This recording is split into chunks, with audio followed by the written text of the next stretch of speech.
va voir 4 radios du poumon que tu peux voir quand tu es de garde aux urgences. Donc, on commence avec ce premier patient. Qu'est-ce qu'on voit? On voit du blanc ici à droite. Ça correspond à un épanchement liquidien. Et on voit que c'est très noir en haut. Ça correspond à un épanchement gazeux. Et on voit du gris en forme de boule collé contre le médiastin. Ça correspond à du parenchyme pulmonaire sain. Et donc, c'est un hydropneumothorax. Voici donc une autre radio. Je ne vous donne pas le contexte clinique, je vous laisse regarder. Pourquoi je ne vous donne pas le contexte clinique? Parce que je vous mets en immersion dans la vraie vie. Vous allez rentrer dans la peau des radiologues. Et nous, parfois, même souvent, si je peux me permettre de le dire, trop souvent, on n'a pas d'indication, on n'a pas de contexte clinique.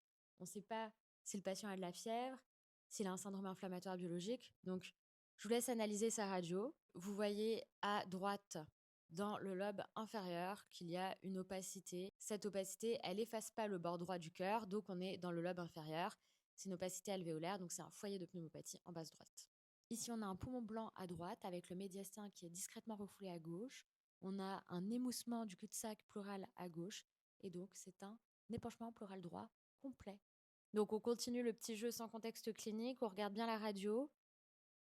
On regarde bien le médiastin. On regarde bien le parenchyme. On regarde bien le cadre osseux. Et on voit qu'il y a un décollement pleural à droite qui correspond donc à la présence de gaz dans la cavité pleurale. C'est un pneumothorax.